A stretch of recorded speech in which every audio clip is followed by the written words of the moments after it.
Kemudian ini yang menarik dari Al-Ibris. Ini tafsir Al-Quran dalam bahasa Jawa. Ini tulisannya Kiai Bisri Mustafa, bapak dari Kiai Mustafa Bisri. Nah, apa yang ditulis oleh beliau ini? Mari kita baca. Ini dalam bahasa Jawa ya. Nanti saya yang terjemahkan kalau Bapak Ibu tidak ngerti bahasa Jawa.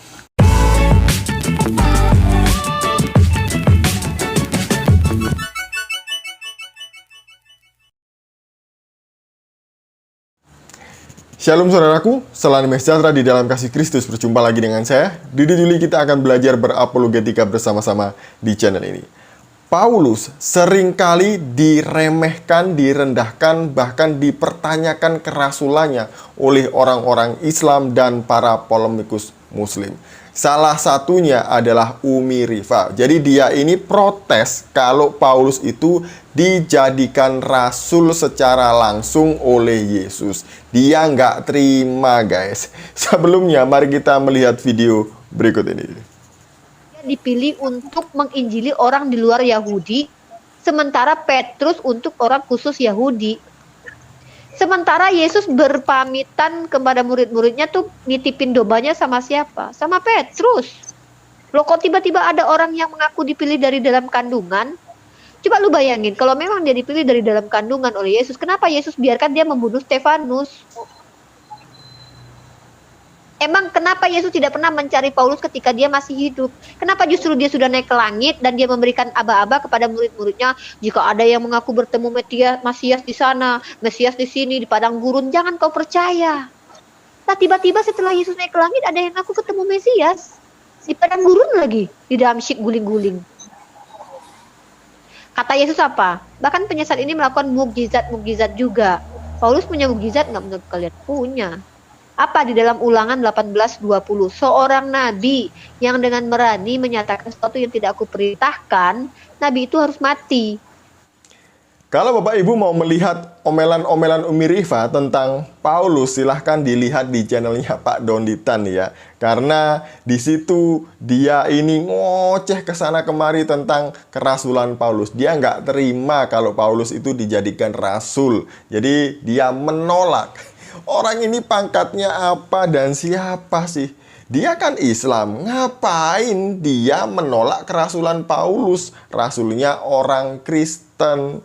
Nah, kalau kita membaca Alkitab, di dalam Alkitab ini ya, Alkitab tidak pernah ada satu orang rasul pun yang menolak atau menentang atau meragukan kerasulan Paulus. Tidak pernah ada. Memang ada yang pernah berselisih paham, yaitu Petrus. Tapi tidak ada yang pernah menolak kerasulan Paulus. Kemudian kalau membaca sejarah gereja awal mengenai murid-murid para rasul, ya, di buku sejarah gereja awal, tidak pernah ada murid-muridnya para rasul, bapak-bapak gereja, yang menolak, meragukan kerasulan Paulus. Tidak pernah ada. Justru mereka menghormati Paulus dan juga menyanjung Paulus bahwa Paulus ini adalah seorang rasul yang besar.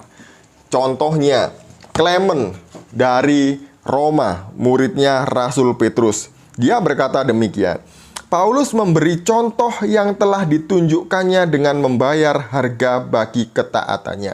7 kali disiksa, dibuang ke pengasingan, dan seterusnya. Kemudian ada Ignatius dari Antioquia, muridnya Petrus dan juga Yohanes. Dia berkata demikian, aku tidak sebanding dengan apa yang telah diperbuat Petrus dan Paulus. Jadi, tidak ada para rasul maupun bapak-bapak gereja yang menolak kerasulan Paulus. Nah, kalau Paulus mengangkat diri sendiri sebagai rasul, pasti rasul-rasul menolak, rasul-rasul yang lain menolak. Nah, ini tidak ada. Jadi, jelas bahwa kerasulan Paulus itu dipilih langsung oleh Yesus. Mari kita melihat di dalam Alkitab, Kisah Para Rasul pasal yang ke-9 ayat yang pertama sampai 19. Ini memang panjang tapi harus dibaca dan Bapak Ibu harus menyimaknya supaya kita paham konteks ini secara keseluruhan mengenai perjumpaan Paulus atau Saulus dengan Yesus ketika Saulus dalam perjalanannya ke Damsyik. Sementara itu berkobar-kobar hati Saulus untuk mengancam dan membunuh murid-murid Tuhan. Ia menghadap imam besar dan meminta surat kuasa daripadanya untuk dibawa kepada majelis-majelis Yahudi di Damsyik, supaya jika ia menemukan laki-laki atau perempuan yang mengikuti jalan Tuhan, ia menangkap mereka dan membawa mereka ke Yerusalem. Dalam perjalanannya ke Damsyik, ketika ia sudah dekat kota itu, tiba-tiba cahaya memancar dari langit mengelilingi dia. Ia rebah ke tanah dan kedengaranlah olehnya suatu suara yang berkata kepadanya, "Saulus, Saulus, mengapakah engkau menganiaya aku?" Jawab Saulus, "Siapakah engkau, Tuhan?" Katanya, "Akulah Yesus yang kau aniaya itu. Tetapi bangunlah dan pergilah ke dalam kota. Di sana akan dikatakan kepadamu apa yang harus kau perbuat." Jadi di sini jelas bahwa Saulus berjumpa sendiri dengan Yesus. Selanjutnya ayat yang ke-7, "Maka termangu-mangulah teman-temannya seperjalanan, karena mereka memang mendengar suara itu tetapi tidak melihat seorang juga pun. Saulus bangun dan berdiri lalu membuka matanya tetapi ia tidak dapat melihat apa-apa. Mereka harus menuntun dia masuk ke Damsyik. 3 hari lamanya ia tidak dapat melihat dan 3 hari lamanya ia tidak makan dan minum. Di Damsyik ada seorang murid Tuhan bernama Ananias. Firman Tuhan kepadanya dalam suatu penglihatan. "Ananias," jawabnya, "Ini aku, Tuhan." Firman Tuhan, "Mari, pergilah ke jalan yang bernama Jalan Lurus dan carilah di rumah Yudas seorang dari Tarsus yang bernama Saulus. Ia sekarang berdoa." Dan dalam suatu penglihatan ia melihat bahwa seorang yang bernama Ananias masuk ke dalam dan menumpangkan tangannya ke atasnya supaya ia dapat melihat lagi. Jadi Tuhan Yesus juga mengkonfirmasi perjumpaannya dengan Saulus kepada Ananias dan meminta Ananias untuk pergi menemui Saulus dan berdoa menumpangkan tangan atas Saulus supaya dia bisa melihat lagi. Nah, ini menarik di ayat selanjutnya. Jawab Ananias, "Tuhan, dari banyak orang telah kudengar tentang orang itu, betapa banyaknya kejahatan yang dilakukannya terhadap orang-orang kudus-Mu di Yerusalem. Dan ia datang kemari dengan kuasa penuh dari imam-imam kepala untuk menangkap semua orang yang memanggil nama-Mu. Tetapi firman Tuhan kepadanya, pergilah, sebab orang ini adalah alat pilihan bagiku untuk memberitakan namaku kepada bangsa-bangsa lain, serta raja-raja dan orang-orang Israel. Aku sendiri akan menunjukkan kepadanya betapa banyak penderitaan yang harus ia tanggung oleh karena namaku." Jadi, disinilah Yesus berkata kepada Ananias bahwa Saulus adalah orang pilihan, orang yang dipilih langsung oleh Yesus untuk memberitakan nama Yesus kepada raja-raja, kemudian kepada bangsa-bangsa lain dan orang-orang Israel. Tidak hanya itu, bahwa nanti Paulus atau Saulus ini akan menanggung banyak penderitaan dalam nama Yesus. Nah, mari kita baca sampai ayat 19 ya. "Lalu pergilah Ananias ke situ dan masuk ke rumah itu. Ia menumpangkan tangannya ke atas Saulus, katanya, 'Saulus, saudaraku, Tuhan Yesus yang telah menampakkan diri kepadamu di jalan yang engkau lalui, telah menyuruh aku kepadamu, supaya engkau dapat melihat lagi dan penuh dengan Roh Kudus.' Dan seketika itu juga seolah-olah selaput gugur dari matanya sehingga ia dapat melihat lagi. Ia bangun lalu dibaptis." Ayat yang ke-19. "Dan setelah ia makan, pulihlah kekuatannya. Saulus tinggal beberapa hari bersama-sama dengan murid-murid di Damsyik." Setelah Saulus dibaptis, dia tinggal selama beberapa hari bersama dengan murid-murid di Damsyik. Tidak ada satupun yang komplain tentang kerasulan Paulus. Nah, ini ada orang yang lahirnya kemarin protes, ngomel-ngomel, ngamuk-ngamuk bahwa Rasul Paulus itu tidak layak jadi rasul, katanya. Paulus tidak layak jadi rasul karena ini orang yang menganiaya orang Kristen, dia tidak pernah berjumpa dengan Yesus secara langsung. Loh, kok ini dia bisa mengangkat diri sebagai rasul dan lain sebagainya. Lah ini loh, di dalam Alkitab sudah jelas. Dalam buku sejarah gereja juga sudah jelas. Tidak ada satu orang pun yang komplain, yang menolak ataupun yang meragukan kerasulan Paulus. Nah, bagaimana dengan tafsir Quran? Saya punya 2 tafsir Quran hari ini. Ini ada tafsir Ibnu Katsir mengenai tafsir surat Yasin 13 sampai 17. Nah, apakah yang dikatakan oleh Ibnu Katsir mengenai Paulus? Umi Rifa ini malu-malu mengakui bahwa Paulus ini ternyata tertulis di dalam tafsir Quran. Sebenarnya ada banyak ya tafsir yang lain yang mencatat tentang nama Paulus. Hanya saya punya 2. Ada lagi yang Miracle the Reference dan yang lainnya. Nah, mari kita membuka di dalam halaman 526. Ini tafsir surat Yasin 13 sampai 17. Saya akan membacakan di paragraf yang ketiga. Berbunyi demikian. Firman Allah, yaitu ketika kami mengutus kepada mereka 2 orang utusan, lalu mereka mendustakan keduanya. Yaitu mereka segera mendustakan keduanya. Kemudian kami kuatkan dengan utusan yang ketiga.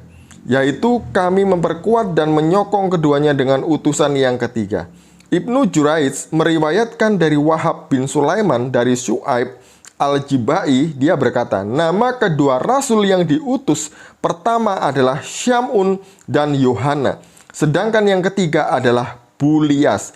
Negeri tersebut adalah Antakia, yang dimaksud adalah Antioquia. Nah, Bulias, Bulis, Bulus ini adalah nama Arab dari Paulus. Jadi Ibnu Katsir mengatakan bahwa utusan Isa Al-Masih ke negeri Antakia atau Antioquia itu bernama Bulias alias Paulus.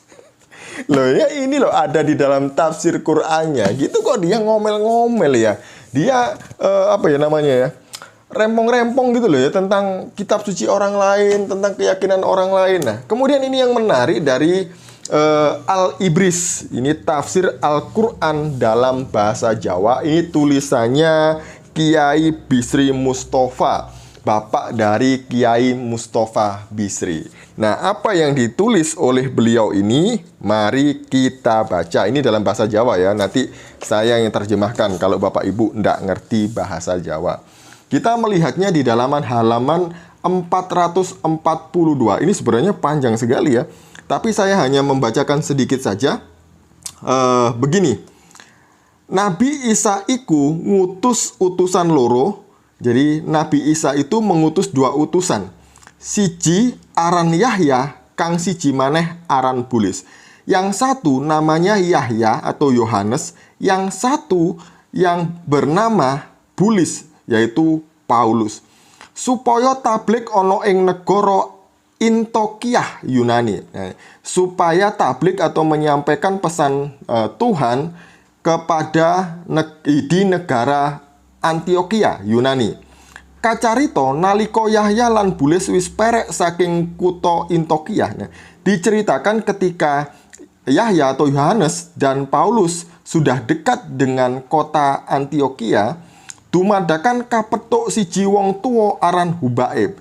Tiba-tiba bertemu dengan satu orang tua yang bernama Hubaib. Yahya lan Bulis nuli uluk salam marang Hubaib.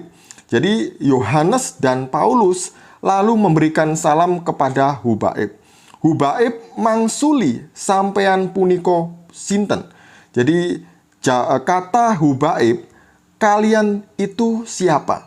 Yahya lan Bulis mangsuli dawuh. Yohanes dan Paulus menjawab demikian. Kula kekalih punika utusanipun Nabi Isa alaihi salam. Jadi kami berdua ini adalah utusan dari Nabi Isa alaihi salam.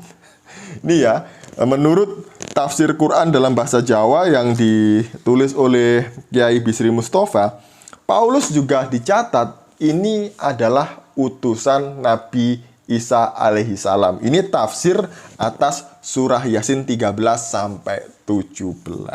Jadi gimana? Paulus yang Anda hina, kemudian Anda remehkan, kemudian Anda tolak-tolak itu ternyata ada di dalam tafsir Quran. Hanya malu-malu kucing untuk mengakuinya.